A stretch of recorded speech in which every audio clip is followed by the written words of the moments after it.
Haldwani railway मामले में जो उत्तराखंड हाई कोर्ट ने 20/12/2022 को एक ऑर्डर पास किया था, जिसमें कि उत्तराखंड हाई कोर्ट ने इस बात को कहा था कि एक हफ्ते के अंदर जितने भी एनक्रोचर हैं, वहाँ पर ऑक्यूपेंट्स हैं, उनके सबको एविक्ट किया जाए। भले ही उसके लिए कितनी फोर्स की ज़रूरत है, सारी की सारी उसको उपलब्ध कराई जाएगी अथॉरिटी जो उसको वहाँ से एविक्ट कराएगी। ऐसे आदेश को चैलेंज करते हुए जो वहाँ के लोग थे वो सब पहुँचे सुप्रीम कोर्ट, और सुप्रीम कोर्ट ने इसमें पहली सुनवाई को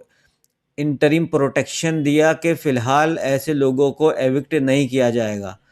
और उसके बाद कई बार ऐसी हियरिंग हुई है सुप्रीम कोर्ट में। अभी जो 24/2/2026 को जो हियरिंग हुई है उसमें स्पेसिफिक क्या क्या डायरेक्शंस दिए गए हैं अथॉरिटीज़ को, स्टेट ऑफ उत्तराखंड को, और वो क्या उपाय रिहेबिलिटेशन को लेकर कोर्ट ने चर्चा की इन बातों को लेकर। और साथ में मैं आपको ये भी बताऊंगा कि उत्तराखंड हाई कोर्ट बार बार जो स्टे किया जा रहा है, जो कि स्टेट ऑफ उत्तराखंड ने हाई सुप्रीम कोर्ट में सबमिशन रखा कि उत्तराखंड हाई कोर्ट जो है वो अब हर ऐसे मैटर में जो रेलवे एनक्रोचमेंट का जहाँ पर है और वहाँ पर ऑक्यूपेंट्स के हक में वो बार बार स्टे किया जा रहा है। तो ऐसे में सुप्रीम कोर्ट ने हाई कोर्ट के लिए क्या कहा है वो भी मैं आपको इस वीडियो में बताता हूँ। चलिए अपने वीडियो को शुरू करते हैं।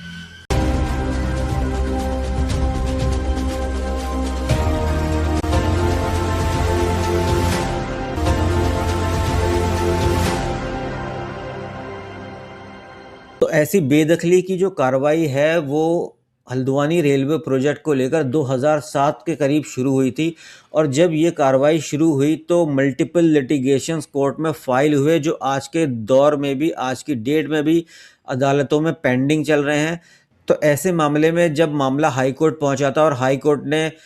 20/12/2022 को जो आदेश पास किया था, जिसमें एविक्शन का आदेश दिया गया था, और उस ऑर्डर को चैलेंज किया था वाकई ऑक्यूपेंट्स ने, जो पेटिशनर्स थे हाई कोर्ट के आगे, इन सब ने जब उस ऑर्डर को सुप्रीम कोर्ट में चैलेंज किया था, तो वो मैटर में सुप्रीम कोर्ट ने शुरुआत में तो इंटरिम प्रोटेक्शन दे दी थी वहाँ के जो ऑक्यूपेंट्स हैं, जिन्हें अतिक्रमणकारी भी कहा जा सकता है, द इनक्रोचर्स। अब उसके बाद फिर मैटर कई बार सुप्रीम कोर्ट के आगे लगा और तरह तरह के डायरेक्शंस पास हुए। पर अभी जो 24/2/2026 को जब मामला सुप्रीम कोर्ट के आगे लगा, तो सुप्रीम कोर्ट में क्या क्या सबमिशंस आए हैं और क्या क्या उस पर कंसिडरेशन सुप्रीम कोर्ट ने किया है और क्या वो रास्ते बताए हैं, उस पर हम आज थोड़ी सी चर्चा करेंगे। तो सुप्रीम कोर्ट के आगे जब ये बात आई 24/2/2026 को, तो मामला कुछ ये था कि करीब 30 हेक्टेयर लैंड जो थी, वो जो पब्लिक लैंड थी, वो इंक्रोचमेंट के अंदर थी। काफ़ी लोगों ने, जो एलिगेशन है उस हिसाब से जो कहा गया है वो यही कि काफ़ी लोगों ने उस पब्लिक लैंड पर, जो कि 30 हेक्टेयर के आसपास किया, उसको ऊपर एनक्रोचमेंट किया हुआ था। और ऐसे में करीब 4300 4300 से ज़्यादा परिवार वहाँ पर रहते हैं, जो कि करीब लोगों का अगर काउंट देखें तो करीब 50,000 लोग हैं। अगर ऐसा कोई एविक्शन का आदेश पास हो जाता है तो ऐसे में वो 50,000 लोग पूरी तरीके से प्रभावित होंगे, जो कि कहा जाता है कि 85 साल से उस जगह पर रह रहे हैं। तो जब पहली बार ये मामला सुप्रीम कोर्ट के आगे आया था, तो सुप्रीम कोर्ट ने डायरेक्शंस दिए थे कि ऐसे एविक्शन के बाद वो कितने परिवार हैं और वो कौन कौन लोग होंगे जिनके ऊपर इस बेदखली का असर बुरी तरीके से पड़ेगा। इसकी पूरी एक रिपोर्ट सुप्रीम कोर्ट ने बोला था कि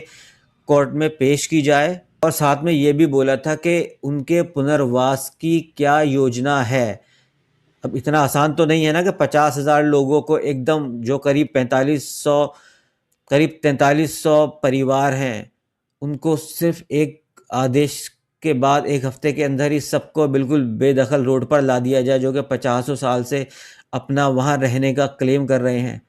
और डिफरेंट अथॉरिटीज़ को जो कि कोर्ट के आगे थी, और स्टेट ऑफ उत्तराखंड को, रेलवे को, कोर्ट ने इस बात के डायरेक्शन दिए थे कि इस बात पर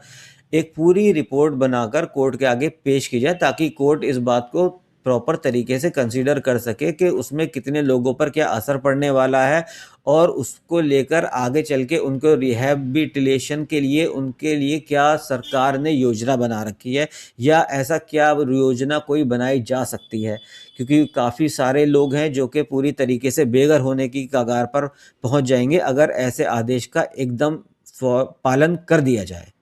और इसी क्रम में जो यूनियन ऑफ इंडिया है और स्टेट गवर्नमेंट है उत्तराखंड की, इन्होंने अपना एफिडेविट कोर्ट में फाइल किया और उसमें बताया कोर्ट को कि करीब 30 हेक्टेयर के आसपास पब्लिक लैंड है जिसके ऊपर एनक्रोचमेंट है, और ये भी बताते हैं कि ये एक ऑफ़र ऐसा करते हैं कि उन ऑक्यूपेंट्स को कि वो उस जगह को डिमोलिश करें, और वो हर परिवार को 2-2 हज़ार रुपये उस डिमोलिशन ऑफ स्ट्रक्चर के लिए देने को भी तैयार हैं। क्योंकि ऐसी लैंड जो है वो हल्द्वानी रेलवे स्टेशन के एक्सटेंशन और रीअलाइनमेंट के लिए बहुत ही महत्वपूर्ण है। बहस के दौरान जो एडिशनल सॉलिसिटर जनरल थी, जो यूनियन ऑफ इंडिया की तरफ से आर्ग्यूमेंट कोर्ट में आया, वो यही आया कि करीब 13 परिवार ऐसे भी पाए गए हैं कि जो एक्चुअल में ओनर हैं उस डिस्प्यूटेड लैंड, जो वो सब्जेक्ट लैंड है, जो सब्जेक्ट साइट है रेलवे की, उसमें 13 लोग ऐसे भी पाए गए हैं जिनके पास छोटे छोटे प्लॉट्स हैं, पर वो हाँ एडमिटेड के वो ओनर हैं वहाँ के। पर अगर रेलवे के एक्सटेंशन और अलाइनमेंट के लिए अगर ऐसी लैंड के उन प्लॉट्स की ज़रूरत होगी तो वो भी in accordance with law proceeding की जाएगी और उनको भी वहाँ से हटा दिया जाएगा। ये सबमिशन आया एडिशनल सॉलिसिटर जनरल की तरफ से, जो कि यूनियन ऑफ इंडिया को रिप्रेजेंट कर रहे थे। और साथ में ये भी बताया गया कि जो ऐसे 13 के अलावा जो और लोग हैं वो इंक्रोचर हैं, उनका उस जगह पर पूरी तरीके से अतिक्रमण है और ऐसे लोगों को किसी भी तरह की कोई सहूलियत नहीं दी जाएगी। साथ में ये भी बताया कि एक योजना चल रही है जो कि प्रधानमंत्री आवासीय योजना है, और उसके तहत भी ये लोग जो यहाँ पर हैं, जो एलिजिबल हैं इस बात के लिए, वो उस प्रधानमंत्री आवासीय योजना के अंतर्गत अप्लाई कर सकते हैं, और वहाँ पर उनकी एलिजिबिलिटी को देखते हुए कोई रास्ता ज़रूर निकाला जा सकता है। दोनों तरफ की बहस को सुनने के बाद, सबमिशंस को सुनने के बाद, जो सुप्रीम कोर्ट ने अपना कंसिडरेशन इस बात पर भी दिया कि हो सकता है वहाँ पर जो लोग हैं, जो एनक्रोचर हैं, उनको जो एनक्रोचर है वो इकोनॉमिकली वीकर सेक्शन के भी हो सकते हैं, पर हाँ ऐसा उनको वहाँ पर हमेशा के लिए बैठा दिया जाना अनिश्चित टाइम तक, ये भी किसी तरीके से उचित नहीं लगता। तो इसलिए सुप्रीम कोर्ट ने इस बात के डायरेक्शन दिया कि वे लोग जो हैं वो प्रधानमंत्री आवासीय योजना के तहत अप्लाई कर सकते हैं अपने रिहैबिलिटेशन के लिए। और ऐसे प्रोसेस को आसान करने के लिए सुप्रीम कोर्ट ने Uttarakhand state legal services authority को ये आदेश किया कि जो उसके मेंबर सेक्रेटरी हैं वो एक रिहैबिलिटेशन साइट पर एक कैंप लगाएं, जहां पर वो ऐसे पीड़ितों से PMAY प्रधानमंत्री आवास योजना के तहत उनसे वो एप्लीकेशंस लें, और उनकी एलिजिबिलिटी के हिसाब से इस बात को फिर कंसीडर किया जाए। और PMAY प्रधानमंत्री आवास योजना के तहत जो लोग अप्लाई करें उनके लिए थोड़ी आसानी करने के लिए सुप्रीम कोर्ट ने Uttarakhand state legal services authority को ये आदेश किया कि वो एक कैंप लगाएं उस साइट पर जहां पर इंक्रोचमेंट है, और वहां पर ऐसे लोगों से जो इंक्रोचर हैं उनसे एप्लीकेशंस लें, ताकि फिर उसके बाद ये देखा जाए कि कौन एलिजिबल है वहाँ पर PMAY योजना के तहत। और ऐसी एप्लीकेशंस की शुरुआत जो होगी, ऐसे कैंप की जो शुरुआत होगी, वो लेना शुरू की जाएगी 19 मार्च 2026 से, जो कि 31 मार्च 2026 तक चलेगी। और ऐसी जो कैंप लगेंगे उसमें जो ये अथॉरिटी है लीगल, जो Uttarakhand state legal services authority का है, इसमें ये लोग कुछ जुडिशियल ऑफिसर्स को भी अपनी टीम में शामिल कर सकेंगे, कलेक्टर को शामिल कर सकेंगे और रेवेन्यू अथॉरिटीज़ को भी शामिल कर सकेंगे, ताकि चीज़ों को आसानी से किया जा सके। और Uttarakhand state legal services authority को ये बात भी बोली गई कि अगर उनको ज़रूरत पड़ेगी तो एक कैंप ही नहीं, एक से ज़्यादा कैंप भी उस जगह पर लगाए जा सकें, ताकि इस बात की कोई गुंजाइश ना रह जाए कि जितने भी वहाँ पर जो पीड़ित हैं उनकी सबकी एप्लीकेशन प्रॉपर तरीके से सबमिट हो चुकी है पीएमएवाई योजना के तहत। और उत्तराखंड स्टेट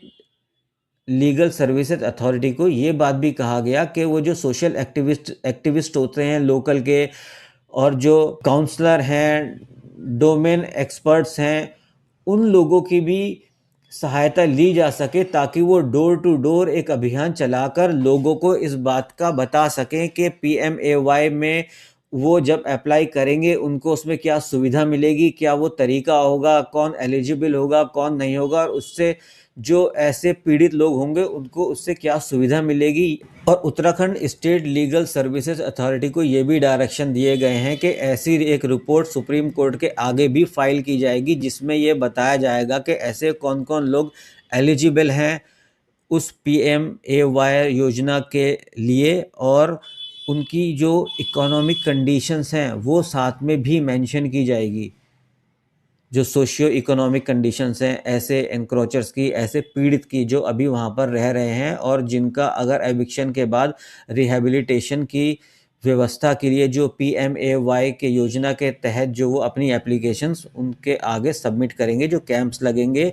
जो Uttarakhand state legal services authority लगाएगी एज पर directions pass by the honourable Supreme Court, जिसके बारे में हम अभी बात कर रहे हैं। और साथ में स्टेट ऑफ उत्तराखंड की तरफ से एक सबमिशन और भी आया कि जब से ये इंटरिम प्रोटेक्शन का ऑर्डर पास किया गया है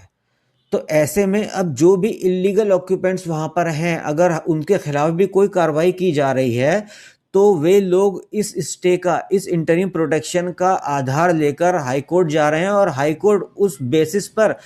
उस प्रोसीडिंग्स को स्टे कर दे रहा है। तो ऐसे में भी सुप्रीम कोर्ट ने इस बात को कहा है कि जो हमारा वो आदेश है एविक्शन को रोकने का, इंटरिम प्रोटेक्शन इस मैटर में जो दी गई है उसको इन जनरल ना समझा जाए, हर मुकदमे को केस टू केस बेसिस पर ही डिसाइड किया जाए। इन जनरल इस बात को ना समझाया जाए कि हमने वो ऑर्डर इन होल पास किया है, यानी कि ऐसा डायरेक्शंस जो अनऑथराइज्ड ऑक्यूपेंट्स हैं उनके हक में बिल्कुल नहीं है ऐसा। और अब ये मैटर 28 अप्रैल 2026 को नेक्स्ट डेट के लिए फिक्स किया गया है। तो देखेंगे उस दिन अब सुप्रीम कोर्ट में कितनी रिपोर्ट्स आ पाती हैं और उसके बाद सुप्रीम कोर्ट किस बात को कंसीडर करता है।